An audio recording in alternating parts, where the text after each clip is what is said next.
Today is the day of the job awakening ceremony for the 10-year-old kids in the village. It's a blessing from the goddess for this world, allowing the children to learn skills corresponding to their job. Everyone has extremely high expectations for Aren, because his mother is the swordmaster Farah and his father is the magic emperor Leon. They guess he'll probably inherit something very powerful from them. But when it's Aren's turn to be blessed by the priest, all he sees is a blank white. The priest is stunned because this means he hasn't been granted a job. In other words, he's jobless. Aren's parents and sister spent the whole morning encouraging him, even telling him they'd work hard so he could just live off them comfortably. But Aren asserts he has no intention of being a freeloader, and furthermore, he's not the least bit depressed. In fact, Aren has been training swordsmanship with his mother for years, and the fact she hasn't accidentally killed her own son is proof he's improved. So even if he has to work harder than usual to achieve results like others, Aren isn't bothered. Hearing this, the others are very happy, and they affirm he'll definitely become famous in the future. Gotta admit, aside from the son, this family is pretty amazing. Afterwards, Aren goes out to practice and hears the clash of metal nearby. He arrives to find two village kids having a duel to test their newly acquired swordsman job. They wonder what a jobless guy is doing here. They even think that since they're swordsmen now, they don't need to bother training. Then they act like they want to show off their superiority in front of Aren. They say they'll be kind and show him what a real swordsman can do. As they clash again, Aren finds it a bit interesting. The first skill any swordsman receives is called basic swordsmanship, allowing them to swing a sword proficiently even if they've never held one before. Aren thinks that sparring with them could be good practice, so he interrupts to suggest a duel. The kids get angry because Aren thinks he has a chance to win despite being jobless, so they agree. But to be sure, one of them asks if Aren has the divine protection, right? That's another blessing that anyone born into this world possesses. It forms a shield around the body, absorbing a certain amount of damage. After confirming, the two kids don't have to worry about accidentally killing Aren in the match. The first one charges straight at Aren, confident in an easy victory, but what surprises him is how amazingly resilient Aren is. Seeing the situation isn't going well, he signals his friend to join in for a gang-up, but Aren anticipated this and dodges in time. Indeed, the swordsman job gives them decent skills, but it doesn't improve their tactics or other abilities. Still, this is a great chance to test himself, so Aren immediately counterattacks. In just a few seconds, he thoroughly schools the two kids. Logically, anyone with sense would admit defeat here, but the two argue that the match doesn't count. Just then, a red-haired boy appears, saying that kind of excuse won't work on the battlefield. It seems this red-haired swordsman is quite famous, so the two kids don't dare talk back. He compliments Aren on his swordsmanship, truly impressive. Even without a job, he's different from those two nobodies, so he also wants a match to prove himself. It turns out he's the son of Aren, the captain of the village's self-defense force. Aren knew him because he occasionally came by to ask his mother for advice on monster subjugation. But honestly, how could that gruff uncle have such a dashing son? The truth is, the redhead has always strongly believed his father is the strongest. Yet the whole village acknowledges Aren's busty mother as the #1 swordswoman here. That's why he wants to win, to prove his family is stronger. Since he awakened a year ago, the redhead has already learned intermediate skills. The match begins with clashes at incredible speed. After a few minutes, Aren realizes his opponent is far stronger than the other two, but his anger is clouding his judgment. He plans to use this opening to finish the match, but at the last moment,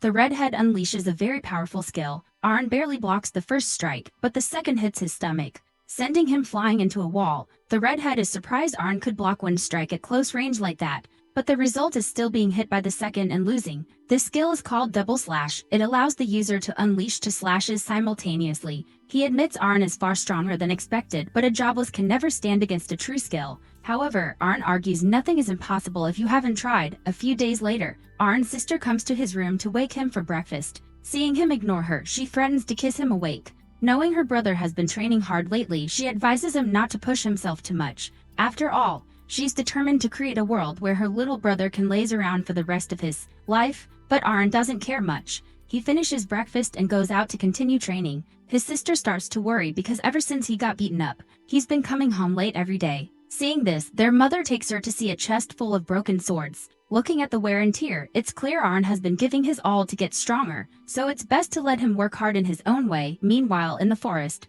Aren is using a tree to test the skill, thinking he's finally perfected it. He had to let the redhead hit him many times to understand how it works, but in the end, he grasped it and can now freely unleash the double slash skill. Just then, a goblin hiding in the bushes charges out to attack, but Aren notices and uses his new skill to take it down in an instant. Immediately after, Aren hears the roar of a giant monster deep in the forest.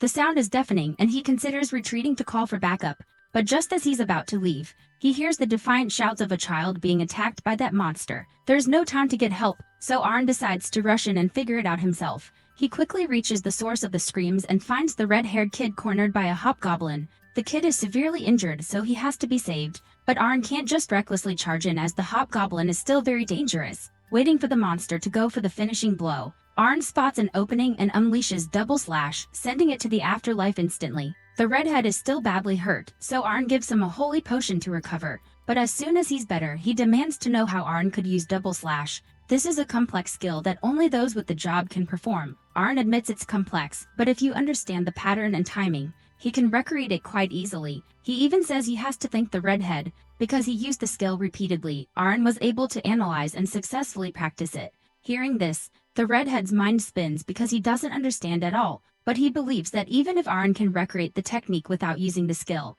his own version is still stronger, so he immediately suggests a sparring match right there. When they clash, Aren's technique proves to be on par with the actual double slash. Not only that, he even takes it a step further, unleashing 3 consecutive slashes, surprising the redhead and causing him to fall. This skill was called double slash because it could only create 2 slashes at once. But since Aren isn't relying on the skill but on pure execution, there's no real limit to the number of slashes. Talk about using hacks. The redhead is stunned, realizing his opponent is simply better, while Aren calmly leaves. His confidence in his standing affirmed a few days later during a family dinner.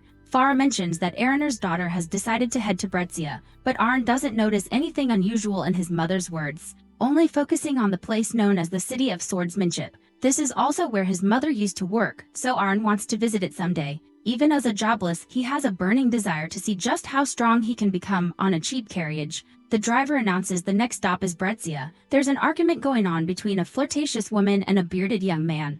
Both are newbie swordsmen still full of arrogance. However, just as they're being the loudest, a large group of horses suddenly appears ahead. In theory, it would take a whole big party to deal with such monsters. So the 2 most confident people from before don't say a word and immediately leg it. They think this is the best option, but who would have thought Aren is also here? Not only that, he charges in and starts a fight. The others can't believe a young man of this age has such superb skills.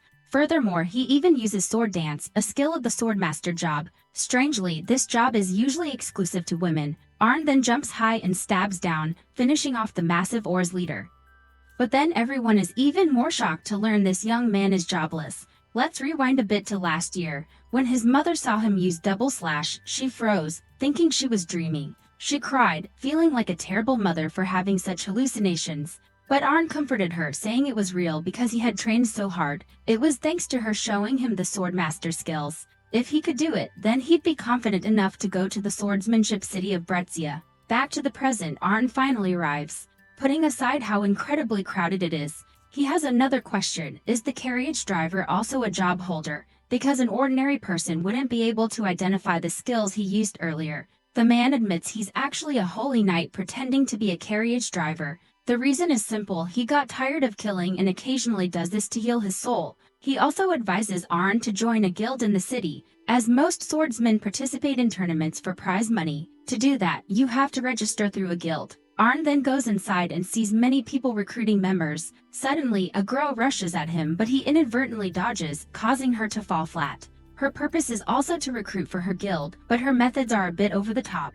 Looking at her frantic approach with newcomers, Aren figures that guild probably isn't much. Lilia naturally denies this, even promising him the privilege of dating her for a whole day. Aren replies he's not interested, thinking her personality is exactly like his annoying older sister back home. He also asks which is the strongest guild here. Although she finds him cheeky, Lilia reluctantly answers that it's Black Sword. Aren then goes to their place to apply to join. However, when the receptionist learns he's jobless, she bursts out laughing. As the rules require having a job, with no other option, Aren tries other guilds, but they all refuse him flatly. Dejected, he sits in a corner outside but then remembers his mother's letter of introduction to her old guild. Just as he's about to set off, Lilia suddenly appears and starts following him. She even kneels, offering to lick his shoes to show her sincerity, but Aren still doesn't care. A while later, Aren feels he's close to his mother's old guild and the girl is still following him. She points and says her guild is right ahead. Looking at it, the headquarters is quite impressive.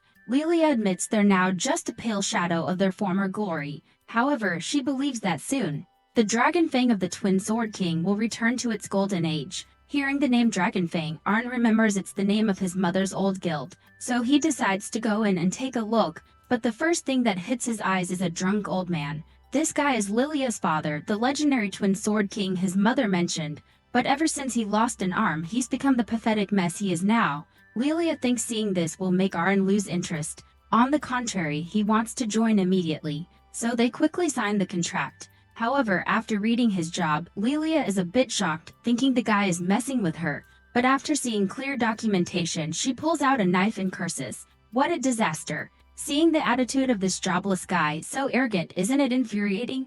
As Lilia is cursing like crazy, a red-haired girl named Renner appears, asking what the commotion is about. After hearing the story, Renner is quite surprised to run into an old rival here. However, after checking her out, Aren confirms he's never met such a beautiful girl before. Renner blushes and tells him to dig into his memories from years ago. Aren confirms the only redhead he's ever encountered was Arener's son. Now Renner reveals that Arener only has one daughter, Buddy. Her hair has grown long now, but what catches Aren's attention is Renner's fruit stand. Lilia had heard about this jobless guy's legend but didn't think it was real. For the past 5 years, Renner has been training hard to become stronger, so she immediately invites him down to the training room for a match. It's another showdown between double-slash techniques, but surprisingly, Aren is the one injured. Renner explains she uses a sword 5 times heavier than normal. Plus, she has the power of the Iron Swordswoman job, so she's not easy to chew now. However, Aren already knows the secret and tells her to be careful. Annoyed, Renner charges in for a flurry of slashes, but all she hits are afterimages of the young man. It turns out Aren has learned the Phantom skill, usually only usable by high-rank swordsmen. Renner doesn't believe it and keeps trying to slash him, but all she gets is frustration as Aren counters. Noticing this girl's divine protection is incredibly tough, he warns that next he'll use a skill called Counter Absorb, his mother's specialty. True to his word, a single blow takes Renner down instantly. Lilia can't believe it, also worried to see Renner on the verge of tears from defeat. The protagonist immediately apologizes, but the red-haired girl says she's not crying. She just can't believe she lost like this after years of hard training. A while later, Lilia officially welcomes Aren to the guild and also wants to know the reason for the guild's impending dissolution. Lilia admits they're drowning in debt. The number is terrifying, but if they win the upcoming guild tournament, they'll solve it. The problem is they need at least 3 members, hence her desperate recruiting. Years ago, Renner was also rejected countless times by other guilds for being too young. Only Lilia's father accepted her. That's why Renner remains a loyal member to show her gratitude. For now, the 3 of them will have to face groups with 5 members, but Aren thinks that's what makes it interesting. After all, he came to the city to face strong opponents. Meanwhile, Lilia's father is outside the door, having witnessed everything. Waking up after a long sleep, Aren goes downstairs to greet his 2 teammates. By the way, Renner is still mad about yesterday and won't even look at him. Now Lilia loudly declares that since they've met the minimum member requirement, they'll register for the guild tournament this weekend. Basically, winning this tournament will give them enough to pay off the debt. The match format will be 1-on-1. When a team runs out of members, they're eliminated, with a maximum of 5 members in practice. Their Dragonfang guild will have to fight 3 versus 5. Seeing Renner a bit worried, her friend tells her to relax. It's fair they'll face in a rank. They already have at least 2 B ranks on their side. Aren doesn't understand these ranks, so it's explained that they're a swordsman's power classification. Out of about 500 swordsmen in this city, only 20 are a rank. Since Aren beat Renner, his rank is at least equal to theirs, maybe higher. The match schedule is probably out, so Lilia rushes to the arena to check. Renner, still bitter, decides to go practice. However, Aren calls her back, asking if there are any other skills he doesn't know. Renner says she can use Harden, which reinforces her divine protection. Hearing this, Aren wants to learn it, so he grabs her hand and asks her to hit him with the sword's blunt side. He also uses this chance to make peace. But Renner thinks, does he think she's some kind of violent sadist? Anyway, the Harden skill simply means better endurance, so if he lets someone hit him without protection, he'll definitely learn it. Although Renner still can't believe in his skill copying ability, she decides to help. Her sword is a limited edition, super heavy model, but Aren again proves he can easily swing it without any skill. If anyone dared to say effort can't beat talent, Renner would probably punch their lights out. Well, beating up this guy is helping a teammate, so she accepts. Also, for some reason, she finds Aren strangely handsome, blushing all over. A moment later, Lilia comes running back breathlessly to announce that their bad luck has struck again. Their upcoming opponent is the strongest guild here, Black Sword, with nothing to lose. All 5 of their members are a rank. Not to mention the leader, Girl, is a very cunning man. But still, Lilia is determined to win, otherwise, they'll all be beggars. Just as she's getting fired up, she sees the main character getting beaten up, his butt sticking up in the air. Renner clarifies, this is training, not personal revenge, okay sis? A few days later, the day of the tournament arrives. People start gossiping about how it's strange that Dragonfang is even competing today. Of course, everyone is betting on Black Sword. That pathetic guild doesn't stand a chance. Hearing this, Lilia is furious, while Aren wonders if there's gambling here. By the way, the current odds for Dragonfang are 20-1, meaning no one expects anything from them. Lilia screams that she'll have to use her special move, risking it all to win big. If they lose, they're ruined anyway. So she's mortgaged all her father's property and borrowed more to go all in. If she wins this bet, she'll be set for life. If she loses, she'll hit rock bottom, so she doesn't care. As her blood boils, a man laughs behind them. It's the Black Sword leader, Girl. He's curious they dared to pick a jobless guy for the match. He also admits he finds seeing his old rival in such decline sad, so he deliberately arranged this matchup. Lilia is furious, but Girl says the rivalry between their guilds is still exciting for the audience. It's a chance for Dragonfang to make a killing if they win, which he believes is impossible. He laughs loudly at her anger, then says goodbye and leaves. After another hour of waiting, the match between the 2 guilds finally begins. Aren notices the leader's name isn't on the list, thinking he's being merciful. Lilia immediately corrects that, no way, all 5 are ranks. Not only are they not holding back, they're even more serious than usual. Damn these unscrupulous bastards. She went all in on this and they pull this dirty trick. The first match is between a ranked swordsman Gyo and Aren. The crowd murmurs, wondering why that jobless guy is even bothering. Even Gyo feels insulted and immediately uses Flash to land a fatal blow. They think it's an easy win, but who knew it was just an afterimage? This move is insane, as the young man can create 3 clones at once. The result is obvious. Gyo gets distracted and takes the finishing blow from Aren. He admits his mother could create 5 clones at once, and even then she was holding back. It's hard to believe the protagonist could defeat an Aren so easily. According to Aren, he tried to copy the opponent's fatal thrust but still needs practice. The crowd starts to doubt the truth about this jobless guy. The second match is against a dual wielder, and of course, Aren counters with his own unbeatable double slash to finish it quickly. The third opponent, an assassin using a short sword, fares no better. Renner watches, horrified that the young man just took down 3 ranked swordsmen in minutes. Lilia doesn't care. Now she has hope to cling to. She knows she can't beat anyone, so she immediately drags Renner to cheer their friend on. Aren's fourth opponent is a shield bearer with formidable defense. He angrily refuses to believe Aren is jobless. No amount of training can replace the job granted by the divine. However, Aren proves him wrong by using his mother's prediction skill to kick the shield away. He admits that kick was just copied from the shield bearer. The big guy is furious and Aren picks up the shield to mimic his opponent's job. Might as well hand him the championship trophy. How can you play against this hacker? The result is obvious, 4-0 in favor of Dragonfang. The audience starts cursing the organizers for rigging it. How can that guy be jobless? The announcer asks for calm as they have the documentation. With Aren's permission, she uses a crystal ball to display his jobless card for all to see. Everyone is shocked, eyes popping, mouths agape at Aren's incredible skill. Gyo's face turns red. Meanwhile, Lilia is furious she didn't pawn all her old man's weapons for betting. Even Renner is surprised at how strong he is.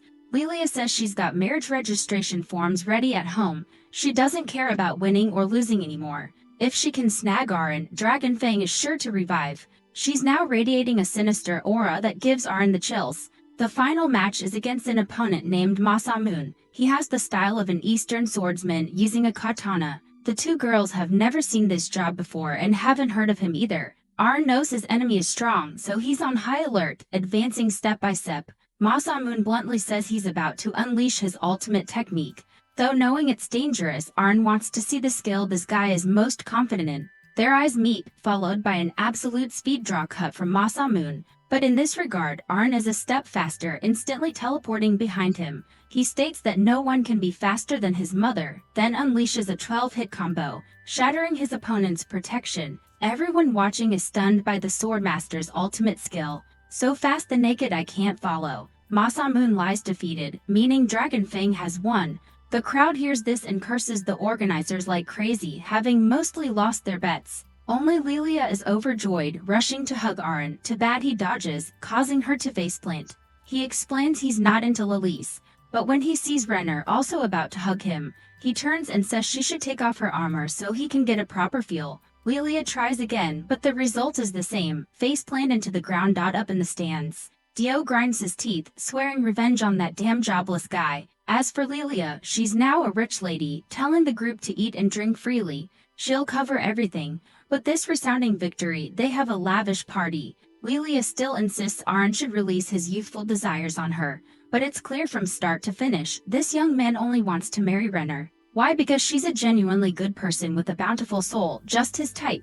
Renner thinks he's mocking her as she's always been mistaken for a boy. Her dream is to become a powerful iron swordswoman like her father, so she has no time for primping. Lilia is thrilled because her friend doesn't know how to use her ultimate weapons, so she eagerly invites the male lead to her room for a relaxing massage. But once again, Aren refuses, saying this body just needs abuse. And this is literally true, as he gets beaten black and blue daily to upgrade his hardened skill. Roger then comes by, complaining about the noise. His daughter immediately boasts about their victory over Black Sword's ranked swordsman. More precisely, Aren alone beat them all, winning a ton of money. Roger isn't so optimistic, thinking someone as skilled as Aren will inevitably be stolen by other guilds. But Lilia says that's not happening because Aren is about to marry her. The young man calls her a silly girl, but it's clear she's doing more than someone who gave up without trying. This statement is like a slap to Roger's face. He angrily grabs Aren's collar, asking what a twin sword king can do if he can't even use skills.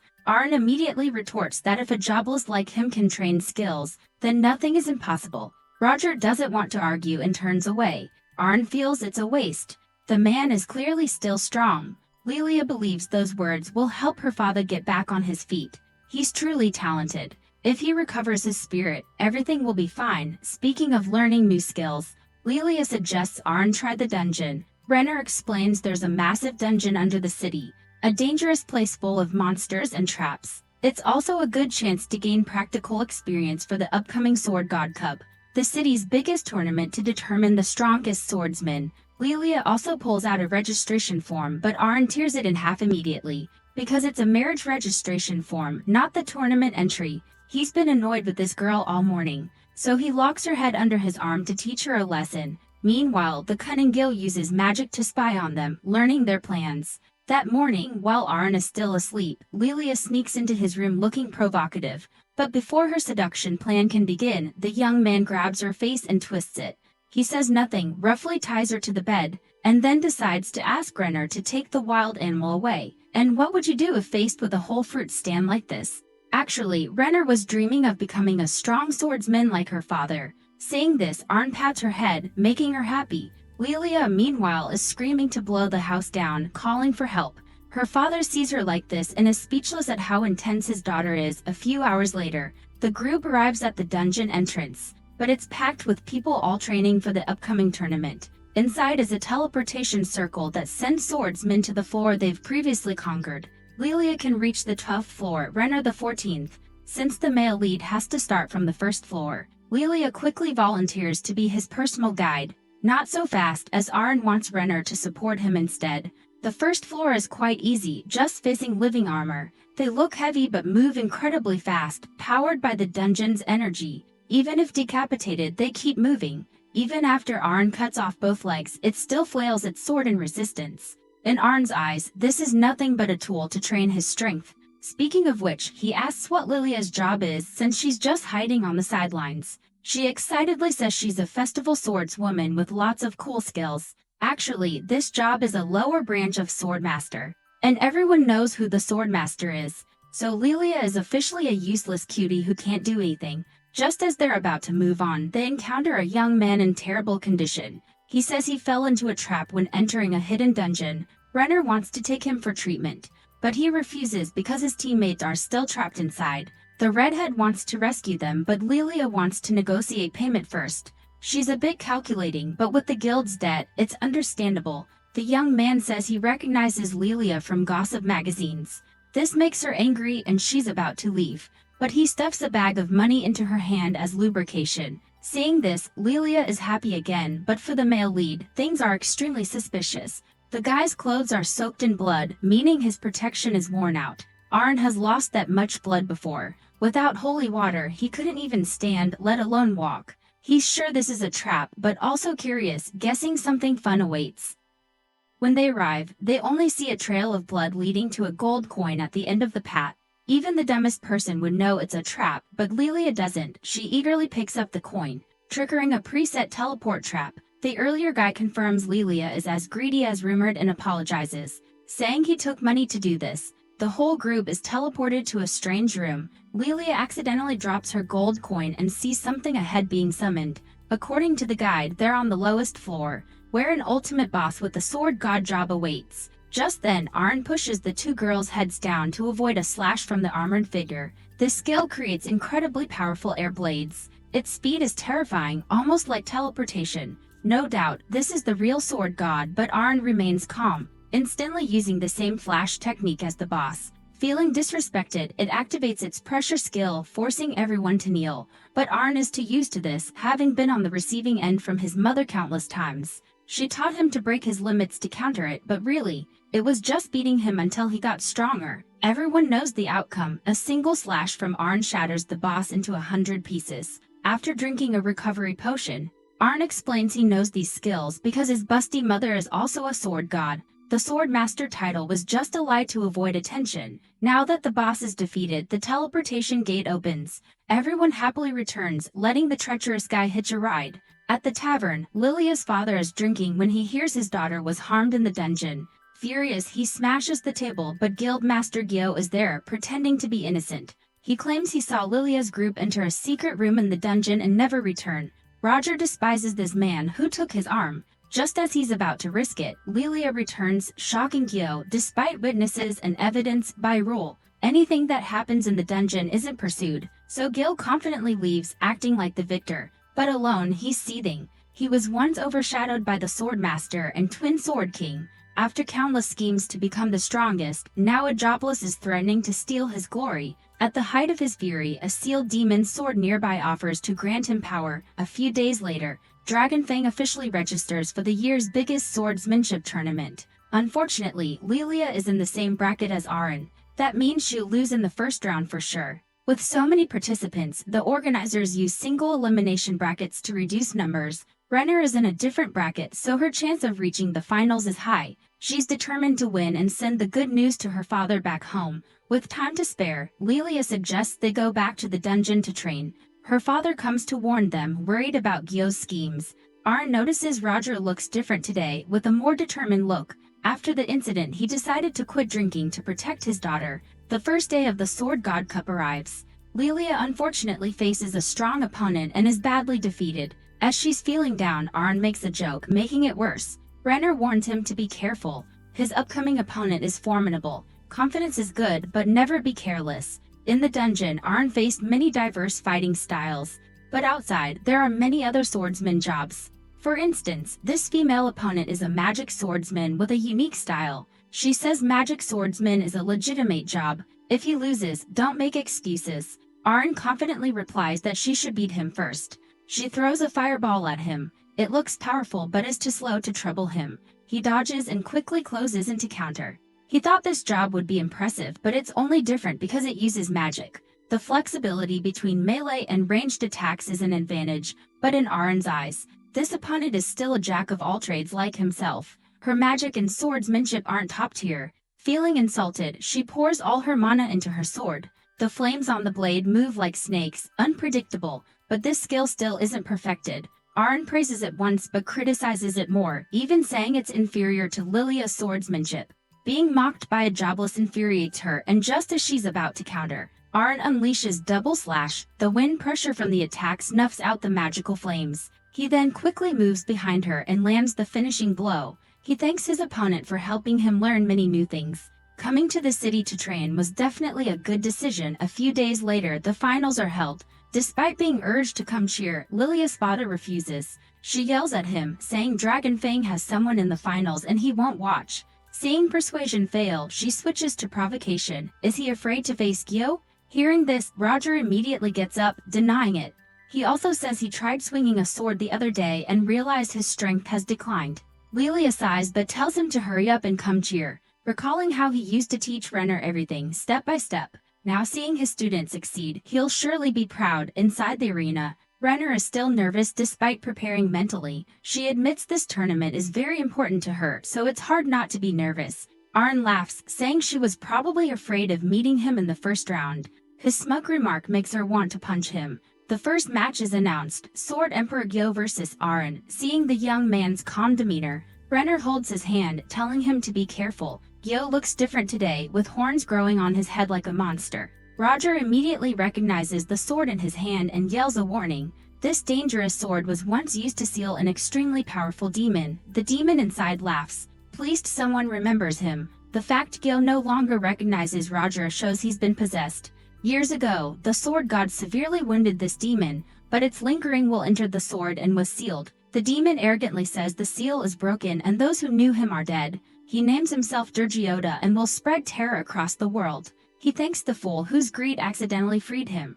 Renner trembles, saying records show this terrible being was summoned by the evil god in ancient times. His appearance plunges the arena into fear. Many flee, knowing staying means certain death. Hearing the screams, Durgiota gets more excited, feeling the fear spreading. But this isn't enough after centuries of imprisonment. He raises his hand, creating a massive barrier over the entire arena. Lilia is stunned a demon can do this. He declares he'll destroy everyone at their most desperate moment. Aren, meanwhile, stands calmly, ready to fight, surprising his enemy. Durgiota was defeated by the sword god, and this young man's mother is the sword god. So maybe he's not that scary, plus his original body is destroyed, so he's just a shadow of his former self. According to Gyo's memories, the sword god no longer exists, so no one can defeat him. Hearing this, Aren corrects him. First, the sword god is still alive. Second, he doesn't need her. He's confident he can beat him. He then shows off a sword god skill, making the enemy a bit wary. He slashes repeatedly, saying, "Why talk so much?" Annoyed by his arrogance, the demon warns him not to underestimate this body. Still, the young man is sent crashing to the ground. Thinking it's over, the demon realizes Aren is incredibly tough. Now he sees the value of training hardened with Renner. The enemy loses composure and charges foolishly. Aren activates Limit Break and slashes repeatedly. The enemy can't block them all, screaming in pain. Durgiota thinks this guy is the sword god of this era. It screams, "I'm just Jobless." As he delivers the final blow, the enemy falls, unable to move. The spectators, witnessing Aren defeat a demon, are even more impressed that deep inside, Durgiota doesn't want to be sealed again and tries to retreat. Looking at Lilia and her father, he decides to take a risk. The demon's sword flies towards Renner, forcing Aren to push her away. He then redirects to the blonde, forcing the father to grab the sword. Possessing Roger's body, he confidently threatens to kill Lilia, but somehow, the old man's memories include Aren being his daughter's fiancé. Everyone is shocked. There's no such thing. Durgiota asks if he doesn't care about them, then realizes only valuable people make good hostages. Lilia screams at the monster, telling him the future husband thing was a lie. What Aren knows for sure is he can't kill her friend. The demon tries, but the father's body resists. Unlike Gyo, Roger's body still fights back from within. He realized that only by giving his all can he become stronger. Borrowing power from others won't work. Roger throws the cursed sword back to Aren. He simply needs to cut it in two, which he does. Aren's achievement immediately attracts many new members to Dragonfang. Roger once again stands to train them, making his daughter happy. The kids are scared and try to run, but Lilia blocks them. With his spirit back, the father is very enthusiastic about teaching. As for the main character, he's now taken a carriage back home. The driver who brought him is also driving him back. He can't believe the national sword god champion disappeared from the city so quickly. Asking why, Aren says he has nothing left to do there, so he wants to go home and spar with his mother. With all his recent growth, maybe he can even beat her. Later, Farah sits in the garden, thinking she'll make a bouquet to welcome her son back. The young man smiles, saying, "I hid my presence, but he still noticed." Farah says she only just sensed him a few seconds ago. She praises his improvement, but as she speaks, a rose is pointed at his face. If it were a sword, he'd be done for. This shows his reflexes still aren't fast enough. He admits defeat and asks her for a match. She guesses his intent and suggests they go elsewhere, as fighting here would destroy the house. On the mountain, Farah is eager to see how strong her son has become. Maine announces this will be the last time she can laugh so smugly. The next second, Farah charges, taking the initiative. Though she likes to joke, she never holds back in a fight. Aren tries to keep his distance, countering with a triple combo, but a simple flick from Farah completely neutralizes it. Still, she praises his skill in combining techniques. The battle between them is so intense the villagers are terrified. Now Aren gradually gains ground, forcing his mother to fight seriously. Meanwhile, Ren arrives at the house looking for Aren but finds only his little sister, Mira, who greets her. She calls Renner a milk cow because of her huge melons and says her mom and brother are out. She doesn't want to play with a milk cow and slams the door. Just then, Aren and his mother return, scolding Mira for being rude. Renner laughs, seeing the two siblings are both brats. Seeing her mother all tattered, Mira asks and learns she lost to her son. Aren quickly explains he only won because he had more stamina. His mother isn't in her prime anymore. Renner is impressed he could beat a sword god, but Farah laughs, saying she's still young and healthy, and she'd really like her son to introduce this beautiful friend, especially about their relationship. Mira immediately objects, not accepting this girl. Renner explains they're just teammates. The reason she came today is because she's bothered by Aren suddenly leaving the guild without a word. Normally, you say goodbye. He just left a note saying, "Don't worry, I'm going on a trip." No wonder people get mad. Besides this, the redhead also wants to ask the sword god to be her master. Just then, Renner's father rushes over to report a disturbance on the western mountain. Mother and son just smile awkwardly, making up a story about having already dealt with it. Aren certainly doesn't dare admit they caused it. Farah butts in, saying his daughter just expressed interest in becoming her daughter-in-law. Renner's father is so moved he cries, not realizing his daughter was ready for marriage. Blushing, Renner denies it, saying she just wants to be a disciple. Farah laughs, saying if she's a disciple, she might as well be a daughter-in-law. Even seeing his daughter placed in such a family feels relieved and immediately agrees. Since his wife died, he only taught her to swing a sword, never anything domestic. Renner is at a loss for words. Even then asks to leave, returning to his patrol duties. Aren then goes to greet his father, Leon. Hearing the commotion, he guessed his son was back. He's a master of all magic types, currently perfecting a new spell related to instant kill techniques. Learning his son brought his girlfriend home, Leon is happy he's getting a daughter-in-law. Since Aren beat his mother today, he wants his father to teach him magic. However, Leon refuses, advising him to give up on this idea. Meanwhile, Renner is being trained by Farah to be a good wife. Her first lesson is cooking. Just chopping cabbage, she breaks the table. Mira cries because her favorite cup was broken by the lady. Farah sighs, explaining that to master the sword, you need 3 elements: mind, technique, and body. To achieve that, you first need to improve your daily life. A calm mind is essential for sword training. She's happy to have a new daughter. She also mentions Mira's older sister has gone out to create a place where Jobless like Aren can live more comfortably. Later, Leon takes his son outside to fix the table Renna broke. Though he could use magic, he doesn't want to rely on it too much. His reason for not teaching him magic is that not everyone is born with magical talent and power, but Aren insists, believing nothing is impossible with effort, especially for a Jobless who's already beaten a sword god. Looking at the swords broken during his training, Leon admits Aren is very diligent. Still, there are things that even effort can't achieve. He compares having no magic to wielding a sword without a hilt. Aren asks if he's sure he has no magic at all, then cites the time he was constantly hit by Renner for training. To heal faster, he drank so much holy water that Lilia went crazy over the cost, so she gave him a box of old potions from storage, saying if he wants to abuse his body, use these. He accepted, thinking if the potions were expired, it'd still be internal training. After drinking them, he felt something inside being restored, not the goddess's protection. Thinking back, he suspects that might have been mana. Hearing this, Leon is excited to investigate. He's always been jealous of his wife for teaching their son swordsmanship. He instructs Aren to channel mana to his palm and focus it into one point. After a while, he manages to emit a faint light. It's weak, but it's definitely mana. He then passes out from exhaustion. Leon thinks this amount is less than a child's. To cast spells, you need more, but he has a solution similar to how Aren trained before, pushing himself to the limit. Taking his advice, Aren uses his money to buy mana potions to prepare for learning magic. Over the next period, he keeps passing out. After 6 months, he can finally cast symbol spells. His father shows him records about the ancient origins of magic.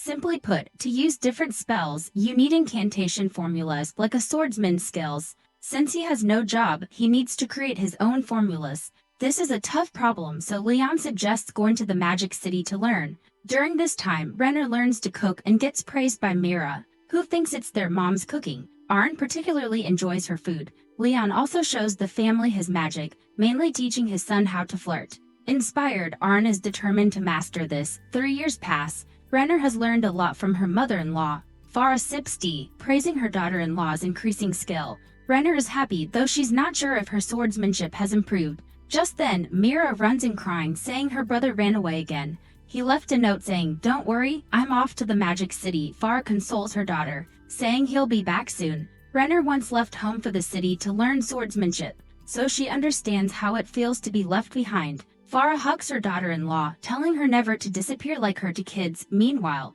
Aren is on a carriage heading to the Magic City Aspen. The driver is the same guy from before. He thinks Aren is strange, moving from swordsmanship to magic. On the carriage are 3 other kids also going to enroll. The red-haired boy thinks starting at this age is way too late. The girl Kufa immediately tells him not to mock others' efforts. But Kato thinks that kind of defense is annoying, and they start arguing. The gentle girl Colette tries to mediate but fails. Aren uses that these kids are probably newly blessed magic users.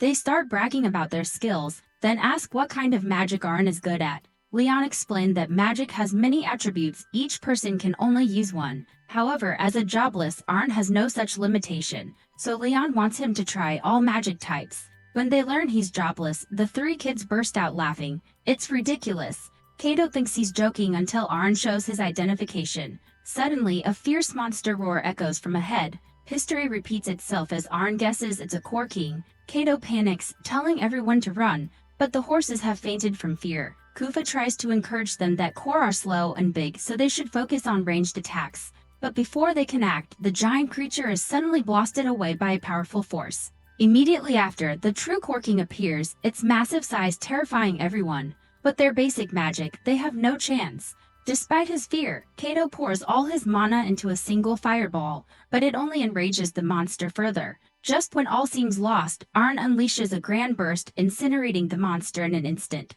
The grand burst is an ultimate magic usually only usable by magic emperors. Not only that, Aren also knows healing magic, helping the driver greatly. Now Kato completely submits, kneeling and calling him Grandmaster. Aren awkwardly says he's just a jobless wanting to study, but all 3 are convinced he's hiding his true identity for some reason. The driver urges them to get on and continue. After 2 days, they reach the Magic City Aspen. This place is amazing, with everything from bridges to houses floating on water. Seeing the arrogant Kato turn into a puppy before Aren, his 2 friends are shocked. Kato asks if he'll enroll in the Red Magic Academy. Aren has no idea. The academies here are divided by attribute. Kufa will join the Blue Magic Academy, call it the Green Magic Academy. So, the young man and his apprentice go to register at the Red Magic section. Surprisingly, no one bats an eye at him being jobless. Entering the practice exam, they see students casting fireballs at armor. Some are better and act arrogant. Blessed with high-level jobs, they have bright futures. Kato thinks his master is still the best, but the others call him a braggart. Confident they can burn the armor, they realize it's unaffected. The examiner says it's made of misrin, not easy to destroy. Kato mocks the loudmouth for being weak. Aren knocks him on the head for dragging him into this. When it's his turn, he also goes all out, thinking misrin can handle it. He compresses the fire into a blade-like slash, melting the armor instantly. The other guy can't believe a similar skill could be so powerful. Aren explains he improved it, hence the increased power. Finishing the test, he moves to the Blue Magic section. Kufa is using water magic on the armor. Aren creates ice blades to attack, shattering the misrin. He then moves to the Green Magic section. Colette is crying outside, too nervous to go in. She admits she's too scared to register. Aren encourages her, saying you have to overcome it yourself. What they have in common is repeated failure, but Aren uses failure as a stepping stone. For the green test, they need to use magic to spin a windmill. Aren shows his ability by creating a tornado that destroys the testing ground. The examiner is speechless. Next is Colette, who, encouraged, gives it her all. Maine isn't done yet, moving on to all the other sections. His last stop is the black magic section. It looks like an abandoned house filled with weirdos. One even keeps a chimera as a pet. Another skeleton greets them. Aren, thinking it's a monster, reflexively cuts its head off. Latalia introduces herself as a beautiful office clerk. Surprisingly, there's no entrance exam here because nobody likes black magic. If Aren wants, he can just join. Later, the three kids argue over which faction Aren belongs to. He says he'll study at all 6 academies, not just 3. Everyone gasps. They've never heard of such a thing. The next day, Aren receives all 6 ID cards without suspicion. Luckily, the academies don't share info, so attending multiple simultaneously isn't detected. The key is scheduling classes to avoid conflicts. However, exam results matter most. Even skipping class is okay if you get high marks. Colette mentions that book knowledge is just the foundation. You need practical info through listening and observation. Hearing this, Aren borrows their notes to study faster. They agree, helping him manage the first 3 academies. The Black Magic Academy is unique, requiring self-study. For now, Aren focuses on the last 2, the Gold and White Academies. His apprentice invites him to his first class for fun. Coincidentally, the braggart blonde from before is also there. Roy is annoyed Aren ignores him, fuming that he can't be inferior. Kato finds the first class tough as the formulas are complex. Aren, however, doesn't struggle much thanks to his father's teaching. The teacher explains that many can use magic innately even without knowing letters, but understanding the structure makes casting easier, releasing mana more efficiently and reducing strain. An advanced skill is restructuring formulas at will, which Aren already demonstrated in the entrance exam. His father created new formulas like Candy Daily, never mentioning it's advanced. After class, Aren goes to flying class with Colette. The Green Academy focuses heavily on practice, so most lessons are hands-on. In his first class, Aren is enthusiastic. Colette is surprised he can use advanced magic but has never flown. The reason is simple, his father is afraid of heights and never taught him. Colette starts with basics. Imagine riding a current of air and you can fly. For most, visualizing this makes the formula appear. Unfortunately, Aren doesn't have that trait, making it harder. While he's struggling, Colette easily floats. But a moment's distraction and she falls. Teased by friends, she just smiles, no longer afraid of failure. Aren praises her. Learning this quickly is impressive. Encouraged, he tries to. Instead of controlling his body, he uses wind to blow himself up, losing control and crashing down. Luckily, his protection works fine. A classmate mocks him and demonstrates, saying he's been flying since becoming a mage. He's confident in a race. Colette adds the school is holding a flying race in 2 months. Participants follow a fixed course. Fastest wins. Intrigued, Aren decides to enter. He can't fly yet, but with practice, he'll succeed. The classmate asks when the race is. Hearing 2 months, he advises Aren to give up. It takes half a year to fly fast.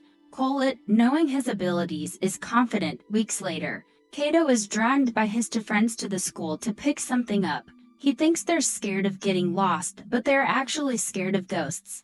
Recent rumors make going in a group safer. Colette recalls Kato never dared to pee alone as a child.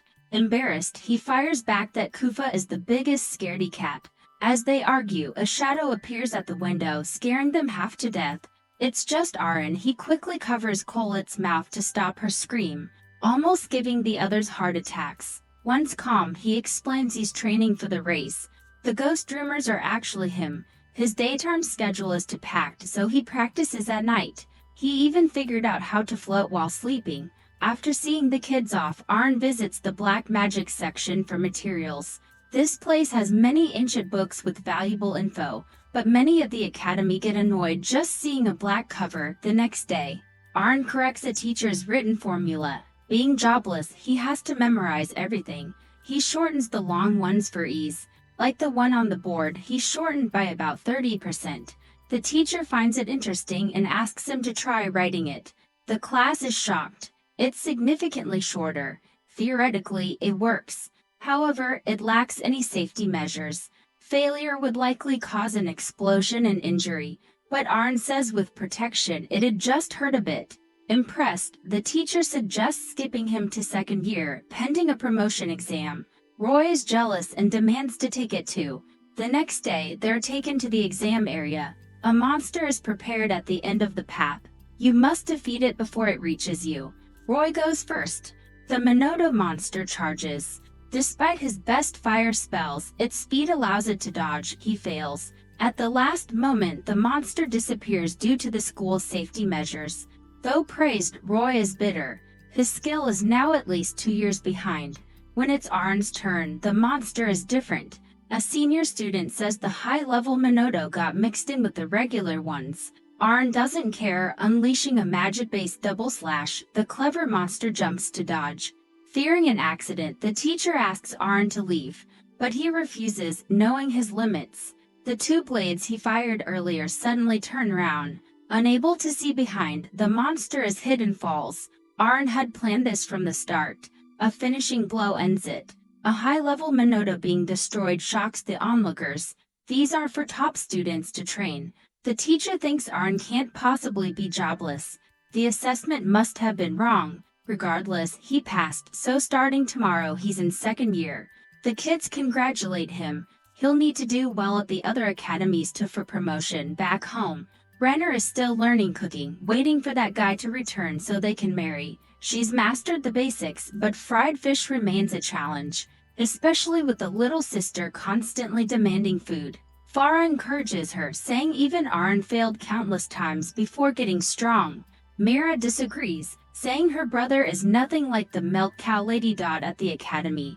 Aren is trying to persuade the blue magic teacher to let him take the promotion exam. She refuses, saying only outstanding students can. Aren says he's already familiar with the basic classes, which insults her, so she decides to test him. This teacher is also a candidate for the Supreme Magic Emperor position. The rules: first to break the opponent's divine protection with magic wins. As the match starts, she immediately uses an ice storm to lock him down. Thinking she's won, she teaches him a lesson about preemptive strikes. But as she speaks, Aren breaks out of the ice. He had layered ice to reduce damage, so he's fine. He then unleashes ice blades. It's a basic skill, so she's unworried, but he gradually increases the number of blades, impressing the girl watching above. Still, she's confident she can block that many. Realizing he underestimated her, Aren increases the density further. She calmly says she can create hundreds at once, but as she says it, he creates hundreds more, covering all directions. Now sweating, the situation is getting absurd. She has to erect an ice wall to block.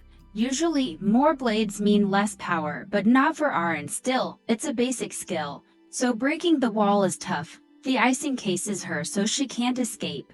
Attacking from above is best. She blocks his ice spears, but can't do anything. The power difference is clear. Aren wins. He even compliments her, making everyone laugh. After this, he's promoted without needing more tests. Next stop is the Green Academy. Cola takes him to ask a teacher, but it's different from the other 2. Only once in the past has the principal given special promotion. That person is busy now, so they can't meet. Cola suggests entering the flying race. A good performance might get him an audience with the principal during the award ceremony. Just as they're preparing, Sky appears, doubting Aren's ability. The announcer reveals this year's route: fly around the island and back. Over 300 participants start simultaneously, creating chaos. The strong move forward, the weak are eliminated immediately. The lead group keeps a safe distance, but they notice to first-year newcomers. Sky is surprised Aren can keep up. The race is long, so why use full power early? The pace is already high, so the leader, Diane, wants to extend her lead. She's won 3 times before, so she's experienced. Seeing Aren and Sky still following, she praises them, but she also wants to test their endurance. She speeds up and Sky can't keep up, reaching his limit. Aren, despite only 2 months of flight training, stays right behind her. He uses a skill that pushes off the air with his legs, astonishing everyone. The Green Academy has this skill, but applying it practically requires immense leg strength. Calculations suggest only high-level swordsmen could do this. With both moving fast, the final turn will be tricky. Diane, fearing it, slows down. Aren maintains speed, punching the air for a boost to make the turn. He finishes easily. At the award ceremony, he asks for promotion and the principal agrees, laughing at his talent. Happy, he looks forward to new learning opportunities. A few days later, Aren tries to register for a presentation exam but is told it's too late. The next session is months away. Not wanting to wait, he says he just developed a new type of golem. Professor Roggio, overhearing, agrees to take him on as a research assistant to participate. The registrar warns him against it. That teacher is troublesome. He'll surely work him to the bone. Still, he's determined. The presentation is where mages showcase unique earth-based creations. When Roggio's turn comes, for combat-shaped earth golems are made. Aren also presents Alpha. He introduces his creation, made using magic metallurgy and earth magic for movement. Roggio thinks it's a joke. Metal is heavy and hard to control, so he suspects someone is inside. Contrary to his suspicion, it's hollow. Aren prioritizes light metal for easy control over extreme hardness. The battle begins. An earth golem attacks but is easily blocked. Its arm shatters, astonishing the crowd. Everyone thought light metal would be brittle, but it's surprisingly strong. Roggio reinforces his for golems. Aren calmly creates two swords for the red golem, being a master swordsman. Complex techniques are easy to command. It proceeds to cut down all for golems, leaving Roggio defeated. This result means Aren's promotion exam is unnecessary. As long as he stays with the team, the principal will advance him. The next day, Aren goes to the Light Magic Academy for his exam. The supervisor, Ked, takes them to another location for practice. Aren notices she's blind but possesses incredibly precise mana sensing. Ked is stunned by his boundless mana. Not only that, his body contains multiple types of mana intermingled. Somehow, he balances them without danger. They soon reach the ancient catacombs of a fallen empire for the practical assessment. The place is crawling with indits, so Aren uses light magic.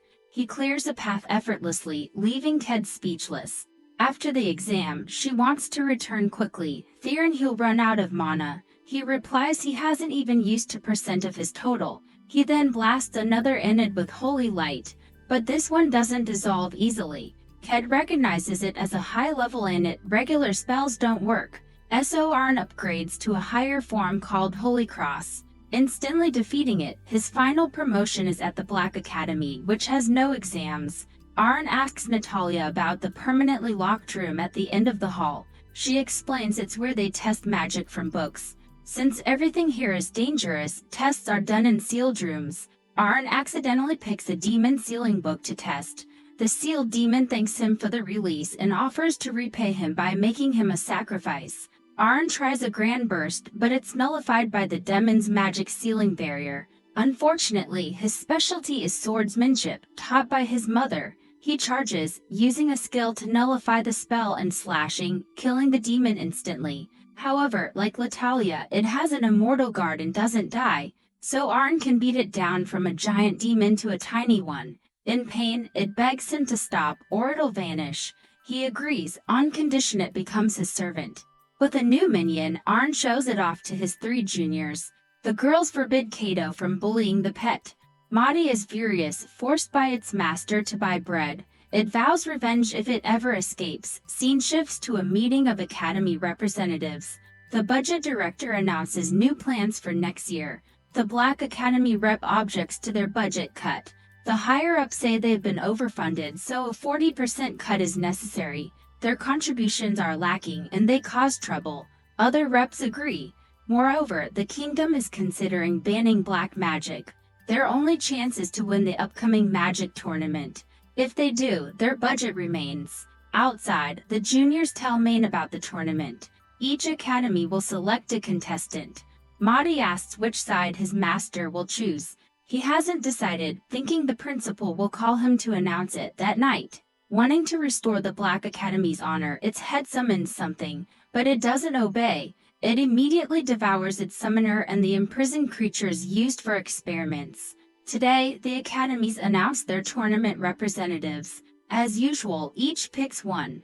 But as the male lead enters, all the teachers instantly nominate him. Before he can ask, a huge explosion sounds. The kids see a giant slim holding many monsters absorbing them. Seeing the danger, Aren and the teachers act. Students below try to fight back but are also absorbed. Just as all seems lost, Aren arrives to save them. The teachers use this chance to show their power. They guess the slim has magic resistance. Their attacks work initially but soon become ineffective. They realize it doesn't just resist magic, it absorbs it. Watching them, Aren decides he has nothing left to learn. Madi is surprised to see such a gluttonous creature outside the demon realm. It says this thing can absorb anything to evolve.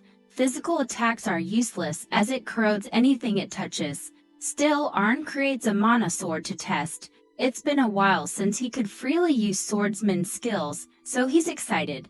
However, the damage is negligible. The principal notices it's heading for the dorms where many students are. Even when sliced apart, it reforms. Aren grabs Madi, demanding it tell what it knows or be fed to the slim. Not wanting it to continue its rampage, Aren creates an earth dome to trap it. Then he uses golem skills to attack. For golems mimic his swordsmanship, slashing continuously. The teacher can't believe a Jobless can do this. After unleashing their ultimate, the golems shatter but the slim still regenerates. Seeing swords ineffective, Aren switches to magic. He just needs to exceed its absorption limit. He combines all 6 attributes simultaneously, creating a completely new magic. This technique, taught by his father, is extremely difficult to control with severe backlash. One mistake would blow everything away. Seeing he needs more mana, everyone below supports him. The teachers act as intermediaries, channeling mana slowly to prevent his body from exploding.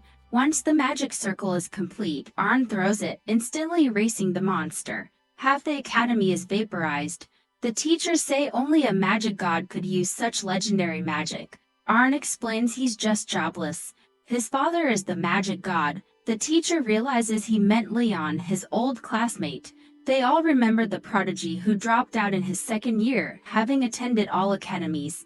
To become a magic god, you must master all magic types. This breaks all preconceived notions. Later, Aren finds the last fragment of the slim. Now harmless, he decides to make it a familiar.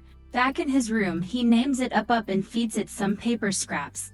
Strangely, even after nearly being killed, it still clings to Aren. The teachers want to keep him, but he refuses. There's nothing left to learn here, so it's time to go home. His next plan is the monster city, where all types gather. The teachers know they can't keep him. They're also shocked, thinking the Black Academy rep had died. After losing part of his body, he had an epiphany. He believes all 6 academies must unite to reach the top. A few days later, Aren says goodbye to the kids with a magical fireworks display. Now that he can fly, he probably won't need a carriage. In a certain kingdom, news of Aren leaving the magic city reaches the queen. She immediately orders her subordinates to intercept him. Meanwhile, Madi is curious about Main's parents and asks if they're also jobless. Aren calmly says his father is the magic god and his mother the sword god. They spot a city below and decide to stop for the night. A while later, as Aren relaxes, a beautiful girl enters. He knows she's not ordinary but thinks fighting her might teach him new skills. She says jobless are usually mocked, but he calmly replies he doesn't care. Anyone who talks trash just gets a beating. She invites him to the royal nation where no one is ridiculed for their job. A law passed by the queen herself. It sounds tempting, but Aren declines, wanting to explore new lands. Back in his room, he treats himself to a feast. The next morning, they continue, but the girl from last night is now with them. She introduces herself as one of the royal nation's 8 generals, the shadow ninja Kuriha. Ordered by the queen to bring Aren back, he ignores the invitation. He wonders why the head of a nation wants to see him. Seeing his stubbornness, Kuriha attacks, but a light kick takes her down easily. Aren also senses 10 others hiding, all shadow ninjas with excellent stealth. Despite her injury, she doesn't give up.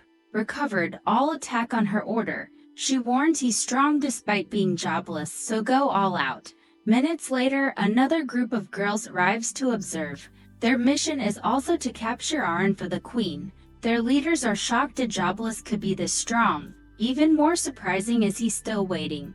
They introduce themselves as royal nation generals and demand he come quietly. Aren says to use their strongest skills so he can learn something.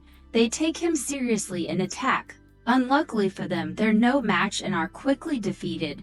Disappointed, he finds no skills worth learning and wonders who this queen is. So keen on capturing him, Cruelest wakes, saying the queen is the greatest. Though Aren is strong, he can't beat the queen's overpowering skills. Intrigued, he decides to visit the royal nation to see for himself, entering the castle.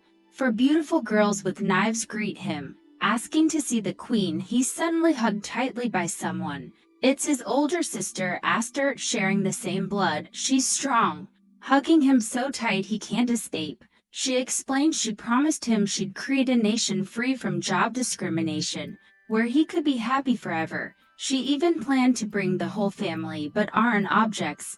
He appreciates her efforts, but they're unnecessary. He has many things he wants to do and can't stay in one place. As a jobless, he can learn anything. He believes his potential is limitless, preferring effort to achieve his goals. This has led him to meet wonderful people, making life joyful. Stagnating would prevent growth. Hearing this, Aster smiles, praising his maturity. She lets him go but suddenly activates her ultimate skill, making everyone obey. No matter how he resists, he can't defy her command. Not only that, she firmly demands he marry her. Her subordinates think the queen is addicted to her brother, but she doesn't care, leaning in to kiss him. However, before she can, her brother kicks her in the face. She's horrified his skill, supposed to be absolute, failed. He explains he researched her skills, learning they require hearing the command. So he used wind magic to block sound, rendering it useless. She cries and he comforts her, saying her skill will make her even stronger. He thinks all the generals are under her control, but they deny it, saying they follow her willingly, admiring her will. Relieved, Aren thinks his sister has also matured. He says goodbye and Aster vows to become stronger to help her brother back home. His parents are happy he's gotten stronger. Far scolds him for not warning them before coming back. Mira runs to hug her big brother after a year apart, forbidding him to disappear again. But when she sees Maudie, she loves it and asks to keep it. He also gives her a little black slim, delighting her. He also tells them he just saw their sister. Aren's wife stands outside, watching. The worst off is probably Maudie, held by Mira from morning till night without being let go. Renner then comes in to talk, and they catch up on everything. A few days later, Aren decides to explore elsewhere, making his little sister cry. His parents just smile, helpless. As for Aren, he wonders what interesting skills he'll learn on his next journey.